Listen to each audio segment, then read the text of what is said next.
आप देख रहे हैं इंडिया टाउन न्यूज, भारत की बात। नमस्कार, स्वागत है आपका हमारे खास बुलेटिन खबरें राजनांदगांव में और मैं हूं आपके साथ निशा। चलिए खबरों की शुरुआत करते हैं, लेकिन उससे पहले एक नजर आज की हेडलाइंस पर।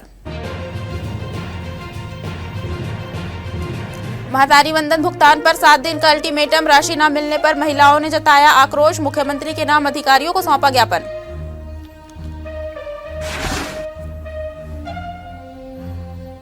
पीएम आवास योजना का निरीक्षण, निर्माणाधीन आवास समय पर पूरा करने के निर्देश, हितग्राहियों के खिलाफ कार्रवाई के आदेश।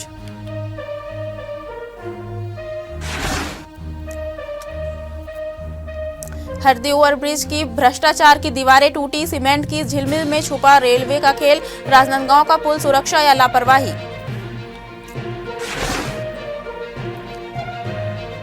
भक्तिमय माहौल में निकली शिव बारात, लाल बागेश्वर धाम में भव्य शिव बारात, श्रद्धालुओं ने मनाया शिव उत्सव।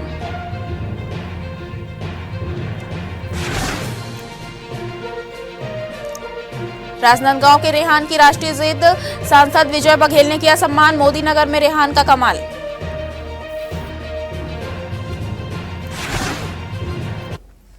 चलिए बढ़ते हैं खबरों की ओर। आरटीआई योजना के तहत पढ़ रहे बच्चों और सामान्य बच्चों को प्रवेश पत्र न दिए जाने के विरोध में जिला शिक्षा अधिकारी के कार्यालय का घेराव कांग्रेस नेताओं और अभिभावकों ने किया। दरअसल शिकायतें मिली थी कि निजी स्कूलों ने सरकार द्वारा मिलने वाले अनुदान और बच्चों से फीस न मिलने के कारण उन्हें प्रवेश पत्र नहीं दिया। इस संबंध में कांग्रेस नेता ने बताया कि 20 फरवरी से परीक्षाएं शुरू हो रही है, लेकिन 16 फरवरी तक बच्चों को एडमिट कार्ड नहीं मिला। बच्चों और अभिभावकों पर मानसिक दबाव पड़ रहा था, जिसके विरोध में यह बैठक आयोजित की गई। घेराव के दौरान जिला शिक्षा अधिकारी ने तुरंत निर्देश जारी किए कि सभी निजी स्कूलों को एडमिट कार्ड जारी करना सुनिश्चित करें। इसके अलावा जिन स्कूलों ने आरटीई बच्चों से अनाधिकृत शुल्क लिया है, उनके पैसे लौटाने के आदेश भी दिए जाएंगे। मामले में शिक्षा अधिकारी ने कहा कि हमने स्पष्ट किया है कि पिछले वर्ष और इस वर्ष के निर्देशों के अनुसार किसी भी कारण से बच्चों को परीक्षा से वंचित नहीं किया जा सकता। आज जिला शिक्षा अधिकारी का घेराव किया गया था। निरंतर शिकायत प्राप्त हो रही थी कि आरटीई के बच्चे और जो सामान्य बच्चे हैं उनको पैसा न पटाने के कारण और आरटीई के बच्चों का अनुदान जो है वो राज्य और केंद्र सरकार से स्कूलों में नहीं आने के कारण उनको परीक्षा परिचय पत्र नहीं दिया जा रहा है, जिसे हम एडमिट कार्ड बोलते हैं। और 20 तारीख से एग्जाम चालू हो रही हैं और आज 16 तारीख है। इस तरह से बच्चों को मानसिक प्रताड़ित करना कहीं से उचित नहीं है, न परिजनों को न बच्चों को। इसी के विरोध में आज हम सब यहाँ इकट्ठा हुए थे और जिला शिक्षा अधिकारी से हमने मांग की कि तत्काल बच्चों को एडमिट कार्ड दिया जाए, निजी स्कूलों को नोटिस जारी किया जाए और तत्काल हम लोगों के कहने पर जिला शिक्षा अधिकारी ने इसको जारी किया है और जारी करके सभी निजी स्कूलों को एडमिट कार्ड देने के लिए कहा है। कांग्रेसी प्रतिनिधिमंडल का दोपहर को फोन था कि वो एक डेलीगेशन के साथ आना चाहते हैं कि कुछ निजी स्कूल वाले जो आरटी के बच्चे हैं, फीस ना आने के कारण, आरटी के शुल्क की प्रतिपूर्ति ना आने के कारण प्रवेश पत्र से वंचित किया जा रहा है। तो मैंने कहा था कि 4:30 के बाद आप आ सकते हैं। तो उनका ये कहना था कि कुछ स्कूल वाले बच्चों को प्रवेश पत्र से वंचित कर रहे हैं। तो हमने पिछले साल भी इस प्रकार का पत्र जारी किया था कि कोई भी कारण हो, चाहे आरटी हो या फीस न पटाने की स्थिति किसी भी कारण से बनती हो, तो परीक्षा से बच्चों को वंचित नहीं किया जाना है। वो पत्र इस साल भी हमने जारी किया हुआ है और अभी तक किसी बच्चे का इस साल पालक का किसी प्रकार की कोई शिकायतें नहीं आई थी। लेकिन फिर भी यदि किसी प्रतिनिधि मंडल तक जा रही हो बातें, तो हो सकता है कुछ ने शिकायत की होगी। तो हम निजी स्कूलों की कल एक पत्र तो जारी किए ही है और कल निजी स्कूलों की बैठक लेकर इसमें कठोर निर्देश इसमें दिए जाएंगे। छत्तीसगढ़ के कई ग्रामीणों ने चिटफंड कंपनी में निवेश किया, लेकिन अब उन्हें अपने निवेश की रकम वापस पाने में भारी परेशानियों का सामना करना पड़ रहा है। निवेशकों का आरोप है कि कंपनी ने उन्हें निवेश के दौरान डबल रिटर्न का वादा किया था, लेकिन 6 साल से भी अधिक समय बीत जाने के बाद भी उनका पैसा नहीं लौटा। निवेशकों ने बताया कि उन्होंने पहली बार 24 मई 2018 को सामूहिक रूप से आवेदन देकर कंपनी के खिलाफ शिकायत दर्ज कराई थी। उस समय कंपनी के संचालकों ने भुगतान का आश्वासन देकर निवेशकों से शिकायत वापस लेने को कहा। इसके बाद निवेशकों ने केस वाउचर पावती पर हस्ताक्षर भी कर दिए, लेकिन रकम का भुगतान अब तक नहीं किया गया। निवेशकों ने इंडिया टाउन न्यूज से बातचीत में बताया कि अगर कंपनी के संचालक संपत्ति बेचकर भाग जाते हैं तो उन्हें भारी आर्थिक नुकसान होगा। उन्होंने बताया कि छत्तीसगढ़ में हजारों लोगों ने इस कंपनी में पैसा निवेश किया था, लेकिन 6 साल में उन्हें धोखाधड़ी का सामना करना पड़ा। निवेशक लगातार थाना और पुलिस अधिकारियों से संपर्क कर जानकारी मांग रहे हैं, लेकिन संतोषजनक कार्रवाई नहीं हो रही है। उनका कहना है कि उचित कानूनी कार्रवाई न होने से उनके अधिकारों पर गंभीर संकट उत्पन्न हो सकता है। आप भी अगर किसी निजी कंपनी पर अपने जीवन की पूंजी जमा करना चाहते हैं तो सावधान हो जाइए, ये खबर आपके लिए है। जी हाँ, आपको बता देना चाहते हैं कि छत्तीसगढ़ में एक ऐसे कंपनी भी संगठित हो चुके हैं, सक्रिय हो चुके हैं, जो कि अब लोगों के पैसे लूटना शुरू कर चुके हैं। बीते कई सालों से लोगों के पैसे लूटने का मामला, ठगी का मामला, साइबर फ्रॉड का मामला और तमाम अनेक तरीके के मामले सामने आते जा रहे हैं। वहीं अब एक और ऐसे मामले सामने में आ रहे हैं जो कि अपनी जीवन की जमा पूंजी को सेविंग करवाते हैं और उसके एवज पर उनको कुछ प्रतिशत दिया जाता है, उनका बीमा पॉलिसी भी दिया जाता है और कई तरीके के प्रलोभन भी दिए जाते हैं, जिसके बाद आज कुछ लोग अपने आप को ठगा हुआ महसूस कर रहे हैं। इस मामले में कई जिलों में FIR भी हो चुका है, मगर कई जिले ऐसे भी बचे हुए हैं जिस पर FIR होना बाकी है। पुलिस की सक्रियता से ये मामला अब उठते जा रहा है और लोगों की आपबीती अब सामने निकल करके आने लगी। अभी हमारे साथ में राजनांदगांव जिले और आसपास के तमाम क्षेत्र के लोग यहाँ पर मौजूद हैं। बात करेंगे क्या कुछ मामला है, AVM कंपनी है, किस तरीके से आप लोगों के साथ में फ्रॉड किया है, क्या बोल करके आप लोगों से पैसा निवेश करवाएं। AVM रियल इस्टेट है जो 6 साल में डबल करके दूंगा और MIS है जिसमें 1 लाख का 1,000 प्रति माह ब्याज देते थे। इस प्रकार से सब चल रहा था और उन्होंने 2010 में 19 अप्रैल 2010 को इस कंपनी को लॉन्च किया और 15 तक निवेश किया उसमें, और इसमें कम से कम 400 से 500 करोड़ का निवेश किया और 400 से 500 करोड़ निवेश करने के बाद इसमें मात्र 3 एकड़ ज़मीन खरीदा। उसको सबको दिखलाते रहे कि ये ज़मीन में पैसा लगा है, आपको हम पेमेंट कर देंगे करके। और जब हम लोग भिलाई में IG, कलेक्टर और SP के पास आवेदन किए, शिकायत किया, तो उन्होंने एक मीटिंग बुला करके टेढ़ेसरा में मीटिंग बुलाया था रात को 8 बजे बुला करके उन्होंने एक समझौता किया कि आप लोग इस कंप्लेन को वापस लेंगे तो मैं पेमेंट कर दूंगा। जस्ट हम लोग समझौता किया, उसके बाद उन्होंने पेमेंट तो क्या, डॉक्यूमेंट वापस ले लिया पूरा।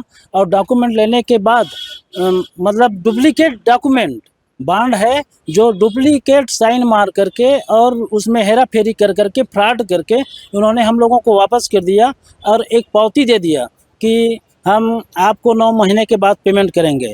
उसको हम इंतज़ार करते रहे 9 महीने तक, लेकिन कुछ नहीं हुआ। तब हम लोग IG के पास पुनः जा करके निवेदन किया और आवेदन दिया, तब फिर कहीं जाके सुपेला थाना में FIR दर्ज हुआ। उसके बाद प्रकरण चल रहा है। सर, कितने पैसे हैं आपके? 1 लाख रुपए। आपके 1 लाख रुपए कितने साल से जमा कर रहे थे? हम लोग 1 साल हो गया। आपके कितने पैसे हैं? मेरा तो खुद का 300 रुपया है, मासिक में जमा रखा था और 63 किस्त जमा किया था। कस्टमर का भी है, कस्टमर का मेरा 89 कस्टमर है, 189 कस्टमर है और मेरा 89 लाख रुपए है। अच्छा, आप लोग निवेशक के अलावा वो भी काम करते थे? एजेंट का काम करते थे हम लोग, है ना। और उसमें क्या कितना प्रतिशत मिलता था आपको? हमको क्या 20% मिलता था। पॉलिसी के 20% मतलब उसमें आपके RD में, और इसमें 5% देता था। अच्छा, कभी आप लोगों को ये जो कंपनी है वो दिखाई, दस्तावेजों को दिखाई कि वो भारत सरकार से मान्यता प्राप्त है? नहीं, कभी नहीं दिखाई। तो आप लोगों ने भरोसा कैसे कर लिया? भरोसा करने का काम, सब बुला के काम करते रहते हैं, मतलब सब एजेंट बन जाओ, पैसा डबल देंगे, 6 साल में डबल हो जाएगा 1 लाख का। हम तो गांव के हैं, गांव तो कितने ऐसे लोग होंगे जिन्होंने अपना लाखों रुपए जमा किया वहाँ? मेरे कस्टमर तो लगभग ज़्यादा नहीं कहूँ तो 25-30 जन लोग हैं और उसमें कम से कम 50 लाख रुपए जमा किया हूँ। मेरा खुद का पैसा 6 लाख रुपए जमा है और वही झूठ बोल के जमा करवाया था कि 6 साल में डबल दे देंगे, हम लोकल का आदमी हैं, हम घर का आदमी हैं, हमारे ऊपर भरोसा करो, टेढ़ेसरा है, हमारा घर देख लो। और MD साहब ने, अनिल साहू जी हमारे घर खुद आया, बार मीटिंग रखवाया, कस्टमर का पैसा जमा करवाया और देने के समय फरार हो गया। मान के चलो पैसा दे ही नहीं रहा है, फ़ोन लगाओ तो उठाता नहीं। और उल्टा सीधा दबाव देकर वहाँ दुर्ग थाना में पेशी में बुलवा कर मेरे को उल्टा सीधा झूठा बयान दिया। अब 50 लाख जमा किया हूँ, लेकिन वो बोल रहा था कि 4 लाख जमा करा हूँ करके बोलना वहाँ, ऐसे करके 4 लाख रुपए जमा करवा हूँ करके बोले वहाँ थाना में कोर्ट में, और पैसा मिल गया करके बोलना था। हाँ, ऐसे करके ऐसे झूठा बयान दबाव देकर मेरे को वहाँ दीवार। किस प्रकार का दबाव देते थे कि आप पैसा ज़्यादा बताओगे तो हम उल्टा सीधा हम फंसा देंगे आपको। अब देहात का आदमी, सीधा सा आदमी ज़्यादा कुछ तो बोल नहीं सकते। अब पहले बार कोर्ट में गए थे तो वो जो बोला उस हिसाब से मैं बोला। आपके कितने पैसे हैं? मैं एजेंट सर जमा कराया हूँ। कितने लोगों का? करीबन 40 से 50 लोग होगा कस्टमर मेरा। उसमें से 13 लाख रुपया है। 13 लाख रुपया जमा कराया हूँ। अब वो जो 40 से 50 लोग जो है वो आपके ऊपर चढ़ाई कर रहे होंगे कि हमारे पैसे कहाँ हैं करके, तब क्या जवाब दे रहे हैं आप? बोल रहा हूँ कि पेशी चल रहा है अगला। अभी पहले तो बोला है कि घुमा रहा है गोल गोल की देंगे करके, पहले बॉन्ड जमा करा लिया है, उसके बाद रसीद दिया है, पेमेंट देंगे करके बोल रहा है। छत्तीसगढ़ में कितने जिलों में इस प्रकार के मामले इस एवीएम कंपनी के चल रहे हैं? कितने लोग जो है ऐसे निवेशक बने हुए हैं? दुर्ग, भिलाई, अंबिकापुर, बालोद, राजनांदगांव, ऐसे बहुत जगह कंपनी है।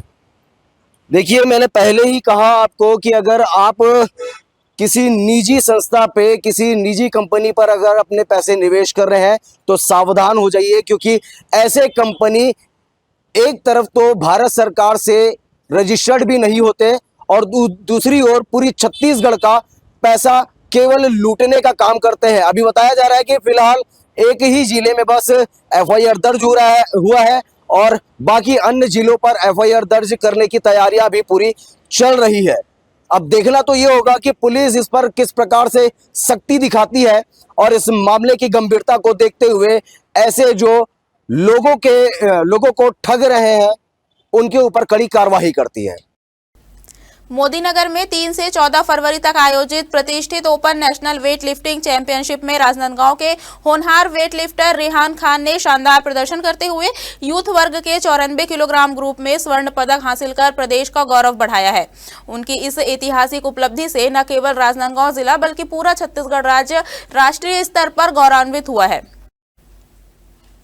रेहान की इस उपलब्धि से प्रदेश के युवा खिलाड़ियों में नया उत्साह और प्रेरणा का संचार हुआ है। स्वर्ण पदक जीतने के बाद रेहान खान ने दुर्ग लोकसभा सांसद विजय बघेल से उनके निज निवास में भेंट की। इस अवसर पर सांसद विजय बघेल ने रेहान को मेडल पहनाकर उनके उज्जवल भविष्य के लिए शुभकामनाएं दी। जिले में 10वीं और 12वीं की बोर्ड परीक्षाएं 21 फरवरी से शुरू हो रही है। इसके मद्देनजर माध्यमिक शिक्षा मंडल ने परीक्षा सामग्री का वितरण आज शुरू किया।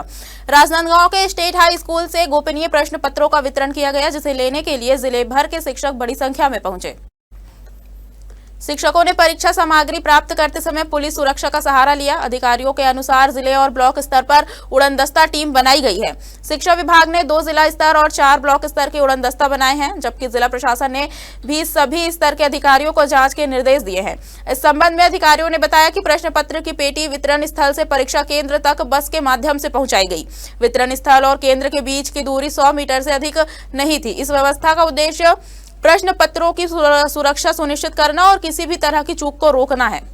जबकि 10वीं की परीक्षा 21 फरवरी से प्रारंभ होगी। कितने उड़नदस्ता बनाती है? जिले स्तर पर जो शिक्षा विभाग है वो अपना उड़नदस्ता बनाती है। राजस्व विभाग से भी उड़नदस्ता बनता है। शिक्षा विभाग से हमने 2 उड़नदस्ता जिले स्तर पर बनाई हुई है।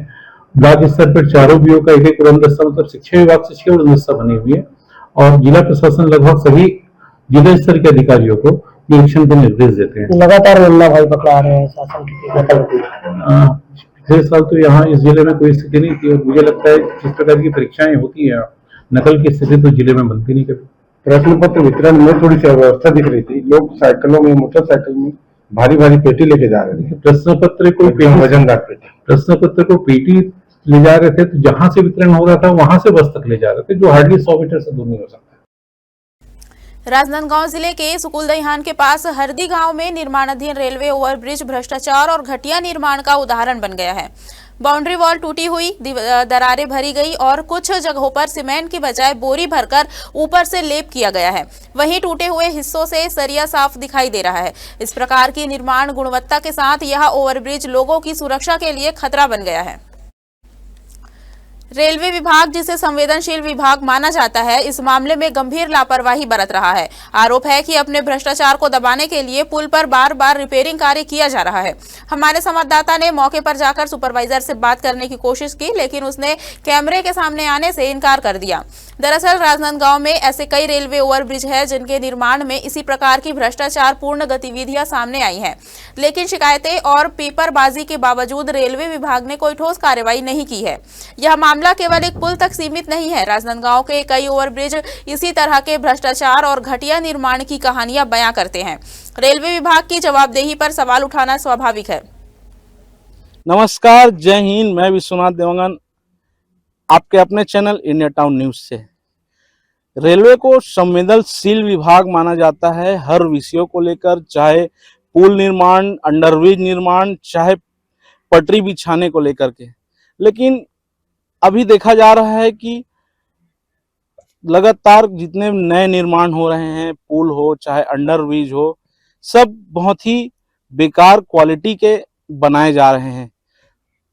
कुछ दिन पहले ही बहुत विरोध हुआ मनघट्टा ओवरब्रिज का, जो कि बहुत ही ज़्यादा बेकार अंडरब्रिज माना जाता है, जिसको बहुत ही ज़्यादा गुणवत्ताहीन माना जाता है। और उसके गुणवत्ता में बहुत सारे खबर बने, बहुत सारे पेपरबाजी हुई, लेकिन फिर भी उसमें डामर की सड़क के ऊपर सीमेंट बिछाया गया, कोई कार्रवाई नहीं हुई। हम आज हरदी के इस निर्माणहीन ओवरब्रिज में पहुंचे हैं, जिसका निर्माण हो रहा है, अभी कंप्लीट नहीं हुआ है, लेकिन हम आपको ये दिखाना चाहते हैं कि यहाँ भी किस प्रकार की धांधली कर रहे हैं।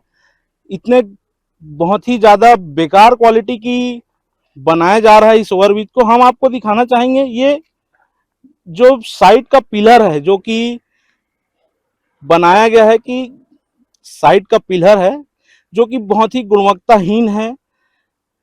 ना ही इसमें लाइन ठीक से बिछाई गई है, ना ही इस गैपिंग को भरा गया है। आप देख सकते हैं कि ये खींचने से ही बाहर आ जा रहा है। ये पूरा इस गैप में सिर्फ ऊपर से ही इतनी ही लगा हुआ है, और बाकी पूरा अंदर बोरा को भर दिया गया है। हम आपको ऐसे बहुत सी तस्वीर दिखाएंगे, जो कि यहाँ पे पहले भी शिकायत हुआ है, जिसमें सांसद महोदय ने संज्ञान में लेते हुए बैठक ली। उसके बाद इसमें फिर से एक बार काम किया जा रहा है, जो कि बहुत ही निंदनीय विषय है। आप देख सकते हैं कि इस जगह पर भी टूट चुका था, जिसको इन्होंने फिर से टचिंग किया हुआ है, फिर से इसमें सीमेंट से कारीगरी की हुई है। ऐसे बहुत से तस्वीर हैं, हम आपको आगे दिखाते हैं, बने रहिए हमारे साथ। हमने यहाँ हरदी ओवरब्रिज के निर्माण पर हम अभी भी इस वक्त मौजूद हैं। हम यहाँ पे ठेकेदार, सुपरवाइजर से बात करने की कोशिश किया, लेकिन उन्होंने कैमरे के सामने आने से सरासर मना कर दिया। उन्होंने कहा कि अभी तो यह टचिंग चल रहा है, अभी इसमें काम होना बाकी है। लेकिन आप देख सकते हैं कि यह काम हो चुका है। आगे हमने देखा भी कि उसमें सिर्फ पेंटिंग किया जा रहा है। अब पेंटिंग के बाद तो यह ऐसे ही चालू कर दिया जाएगा। लेकिन भ्रष्टाचार को दबाने के लिए ये इतनी पैसे और इस पे खर्चा कर रहे हैं। पहले ही इसको अच्छा बना देते तो टेंशन ही नहीं रहता दोबारा दबाने की। ऐसे ही एक्सक्लूसिव खबरों के लिए हमारे साथ बने रहिए। नमस्कार, जय हिंद, जय छत्तीसगढ़। महातारी वंदन योजना के तहत लाभार्थी विधवा और वृद्ध महिलाओं को पिछले 3 माह से भुगतान नहीं होने के कारण स्थानीय महिलाओं में भारी आक्रोश देखा गया। महिलाओं ने आज बड़ी संख्या में निगम पहुंचकर यूके रामटेक के कार्यपालन अभियंता से मुलाकात की और अपनी समस्याएं सामने रखी। महिलाओं ने बताया कि वे पूरी तरह से इस जन कल्याणकारी योजना पर निर्भर है। लगातार 3 माह से राशि न मिलने के कारण कई महिलाओं को गंभीर आर्थिक संकट का सामना करना पड़ रहा है। इस मुद्दे को लेकर महिलाओं ने मुख्यमंत्री, नगर निगम आयुक्त और महिला एवं बाल विकास विभाग राजनांदगांव के नाम ज्ञापन सौंपा। ज्ञापन में मांग की गई कि संबंधित अधिकारियों को तुरंत निर्देश देकर लंबित राशि का भुगतान किया जाए।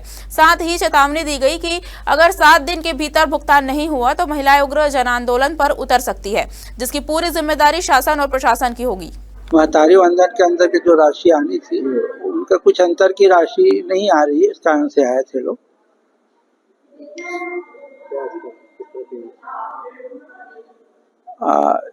इनका जो भी राशि है केंद्रीय योजना के अंतर्गत का है, उसको पोर्टल में कुछ प्रॉब्लम इस कारण से राशि प्राप्त नहीं हो रही है। तो विभागीय प्रधान के अनुसार 25 फरवरी तक राशि आने की संभावना है, उनके खाते में डायरेक्ट आ जाएगी। मेरे निवास में 10 से 15 की संख्या में बुजुर्ग महिला, विधवा महिला आई हुई थी। उनका कहना था कि विगत 3 माह से ये 4था माह चल रहा है, उन्हें महतारी वंदन योजना अंतर्गत मिलने वाली राशि का भुगतान आधा ही हो पाया है, यानी अंतर की राशि जो उन्हें पेंशन के रूप में दी जाती थी वो आज तक नहीं मिल पाई है। तो हमने आज राज्य सरकार के नाम ज्ञापन सौंपा है और उस ज्ञापन में हमने चेतावनी दी है कि 7 दिवस के भीतर अगर सरकार योजनाओं की राशि भुगतान नहीं करेगी तो हम सड़कों पे उतरकर सरकार के खिलाफ आंदोलन करेंगे। सरकार जब पैसे राशि योजनाओं की दे ही नहीं पा रही है तो योजना क्यों लाती? क्या ये केवल चुनाव के लिए योजना थी? छत्रपति शिवाजी महाराज की जयंती के अवसर पर नासिक से जगन्नाथपुरी तक निकाली गई राष्ट्रीय गौरव दिवस यात्रा आज राजनांदगांव पहुंची। इस अवसर पर स्थानीय लोगों ने यात्रा का भव्य स्वागत किया। यात्रा का स्वागत छत्तीसगढ़ प्रदेश कुर्मी क्षेत्रीय समाज के द्वारा किया गया। समाज के सदस्यों ने गुरुद्वारा के सामने स्थित शिवाजी पार्क में फूलों और पारंपरिक वादन वाघ के साथ यात्रा का अभिनंदन किया। आपको बता दें कि यह यात्रा 19 तारीख को जगन्नाथपुरी पहुंचेगी, जहां और भी भव्य कार्यक्रमों के साथ इसका स्वागत किया जाएगा। यात्रा के माध्यम से छत्रपति शिवाजी महाराज की वीरता और उनके योगदान को याद किया जा रहा है। साथ ही युवा पीढ़ी को राष्ट्रभक्ति की भावना से जोड़ने का प्रयास भी किया जा रहा है। हिंदू हृदय सम्राट महाराज छत्रपति शिवाजी की स्मृति में नासिक से जगन्नाथपुरी तक गौरव यात्रा निकाली गई है। आने वाले 19 तारीख को उनका जन्मदिन है और गौरव यात्रा का समापन 19 तारीख को ही जगन्नाथपुरी में होने जा रहा है। राजनांदगांव में हम सभी कुर्मी क्षत्रिय संगठन के लोग, कुंडी समाज राजनांदगांव के लोग और पवार समाज राजनांदगांव के लोग मिलकर एक साथ एकजुट होकर हमारे देवांगन समाज के लोग राजनांदगांव आए हुए हैं और हम सभी लोगों ने आज यहाँ पे स्वागत किया है यात्रा का।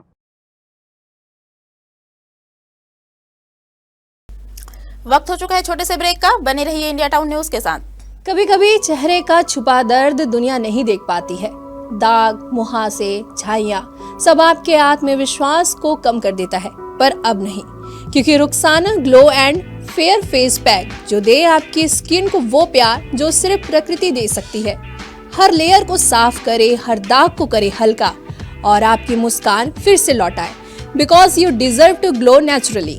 Rukhsana herbal beauty product Amazon, Meesho और फ्लिपकार्ट में भी उपलब्ध।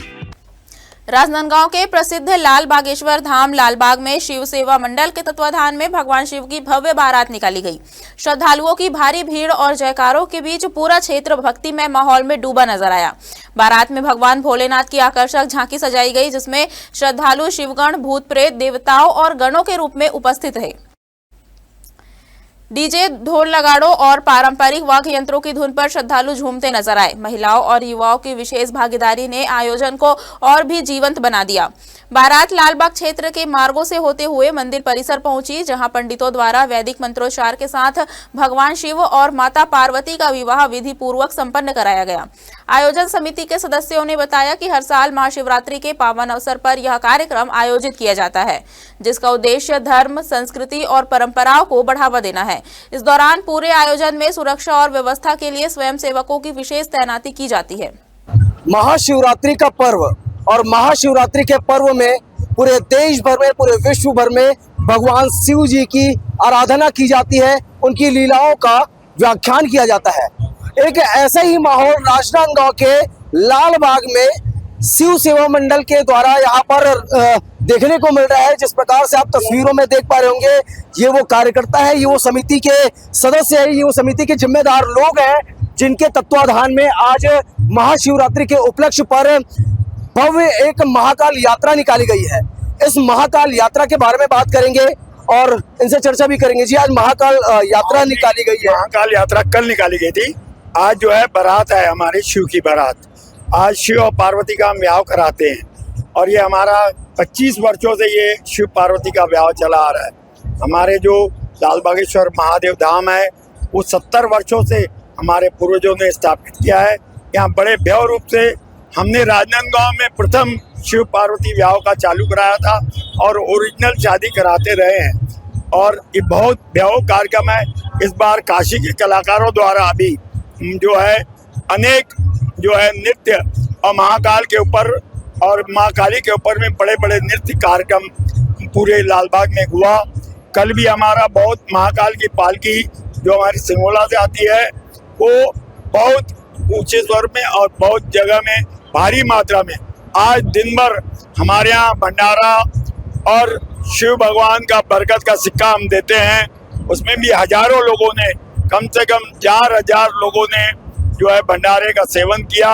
हम सब पर लाल बागेश्वर महादेव की असीम कृपा है और सबकी मनोकामना पूरी होती है। आज शिव सेवा मंडल के द्वारा लगातार ऐसे धार्मिक आयोजन निरंतर करवाते जा रहे हैं। आखिरकार शिव भक्ति में आज पूरा शहर हो गया, पूरा वातावरण हो गया है। क्या कहेंगे और इसका उद्देश्य क्या है? भोले बाबा की शादी, जैसे कि हमारे अध्यक्ष जी ने बताया कि कई वर्षों से यहाँ मनाते आ रहे हैं। हम जब तक के पैदा भी नहीं थे उसके पहले से ही मनाते आ रहे हैं और मैं बचपन से ही शिव मंदिर में आराधना रखता हूँ। बिल्कुल ये जो महाशिवरात्रि का पर्व आता है इसमें पूरी समाज एक होके और यहाँ ये शिवरात्रि मनाती है, महाशिवरात्रि। और जिस हिसाब से पूरे शहर में ये माहौल बना हुआ है, कल भी महाकाल की यात्रा थी, आज भी महाकाल की यात्रा। आज पूरे वार्ड में आप देखे होंगे पूरे राजनांदगांव के लोग ये शादी, शिव पार्वती शादी को देखने यहाँ आते हैं। तो मैं तो यही कहूँगा कि राजनांदगांव भी एक शिव भगवान का भक्त हो गया है। पूरा राजनांदगांव को बहुत बहुत नमन करता हूँ। धन्यवाद। मैं राजा माखीजा। कहीं ना कहीं आज पूरा शहर जो है शिवमय हो चुका है, भक्तिमय माहौल में गूंज रहा है। वैसे ही आज लाल बागेश्वर धाम में भगवान शिव जी की बारात निकाली गई है और जिस प्रकार से आप तस्वीरों में जो मंच देख पा रहे होंगे ये वही मंच है जहां पर भगवान शिव जी और पार्वती जी का विवाह भी संपन्न करवाया जाएगा। जिला पंचायत सीईओ सुरुचि सिंह ने डूंगरगांव विकासखंड के ग्राम तेंदुनाला, आसरा और बोदेला में प्रधानमंत्री आवास योजना ग्रामीण के तहत निर्माणाधीन आवासों का निरीक्षण किया। निरीक्षण के दौरान उन्होंने निर्माणाधीन आवासों को समय सीमा में पूरा करने और आवासों के निर्माण को शीघ्र प्रारंभ करने के लिए अधिकारियों और हितग्राहियों को प्रेरित किया। सीईओ ने अभिशरण के माध्यम से जारी किए जा रहे 90 मानव दिवस की स्थिति पर ग्राम पंचायत सचिव एवं रोजगार सहायक को आवश्यक दिशा निर्देश भी दिए। उन्होंने उन हितग्राहियों के विरुद्ध कार्रवाई करने के निर्देश दिए जो आवास निर्माण में रुचि नहीं ले रहे हैं या राशि का दुरुपयोग कर रहे हैं। इसके साथ ही उन्होंने लापरवाही करने वाले अधिकारियों और कर्मचारियों के खिलाफ आवश्यक प्रकरण प्रेषित करने का आदेश भी दिया। छुरिया क्षेत्र के ग्राम जैत गुंडरा में अखिल भारतीय भूमि पूजन आदिवासी ध्रुव गौड़ समाज परिक्षेत्र खोभा में के बूढ़ादेव मंदिर में महाशिवरात्रि के अवसर पर सामाजिक भवन लोकार्पण कार्यक्रम का आयोजन किया गया। कार्यक्रम में छत्तीसगढ़ के पूर्व मुख्यमंत्री भूपेश बघेल मुख्य अतिथि के रूप में शामिल हुए। आपको बता दें कि पूर्व मुख्यमंत्री भूपेश बघेल ने अपने कार्यकाल के दौरान आदिवासी ध्रुव गौड़ समाज के लिए सामाजिक भवन निर्माण के लिए 50 लाख रुपए की घोषणा की थी। उसी भवन के लोकार्पण के लिए वे कार्यक्रम में पहुंचे। अपने संबोधन में पूर्व मुख्यमंत्री भूपेश बघेल ने किसानों की समस्याओं को प्रमुखता से उठाया। उन्होंने आरोप लगाया कि वर्तमान विष्णुदेव साय सरकार में किसानों की स्थिति चिंताजनक है। वहीं खुज्जी विधायक ने कहा कि वर्तमान सरकार में आवास योजना का लाभ लोगों तक सही ढंग से नहीं पहुंच पा रहा है। उन्होंने पूर्ववर्ती सरकार और वर्तमान समय की तुलना करते हुए विकास कार्यों में अंतर बताया। साथ ही समाज द्वारा 20 लाख रुपए की मांग पर उन्होंने आगामी वित्तीय वर्ष अप्रैल में 10 लाख रुपए देने की घोषणा की, जिससे शेड निर्माण कार्य कराया जाएगा। प्रदेश के पूर्व मुख्यमंत्री भूपेश बघेल छुरिया क्षेत्र के ग्राम जैत गुंडरा में आयोजित आदिवासी समाज के कार्यक्रम में मुख्य अतिथि के रूप में शामिल हुए। इस दौरान कांग्रेस महामंत्री चुम्मन साहू के नेतृत्व में कार्यकर्ताओं ने बाजे गाजे, फूल मालाओं और आतिशबाजी के साथ पूर्व मुख्यमंत्री का जोरदार अभिनंदन किया। इस अवसर पर खुज्जी विधायक दलेश्वर साहू, कांग्रेस नेता सहित कई वरिष्ठ एवं स्थानीय नेता उपस्थित रहे। कार्यक्रम के दौरान आदिवासी समाज के मुद्दों, क्षेत्र विकास और संगठनात्मक मजबूती पर भी चर्चा की गई। पूर्व मुख्यमंत्री ने समाज के लोगों का आभार व्यक्त करते हुए क्षेत्र के विकास के लिए प्रतिबद्धता जताई। महाशिवरात्रि पर पूरा खैरागढ़ शिवमय नजर आया। नगर के सभी शिवालयों में सुबह से लेकर देर रात तक श्रद्धालुओं की भीड़ उमड़ी रही। नगर के प्राचीन वीरेश्वर महादेव मंदिर और रुखड़ स्वामी मंदिर श्रद्धालुओं के आकर्षण का प्रमुख केंद्र रहे। वीरेश्वर महादेव मंदिर को फूलों और रंग बिरंगी सजावट से भव्य रूप दिया गया था, जहां दर्शन के लिए लंबी कतारें लगी रही।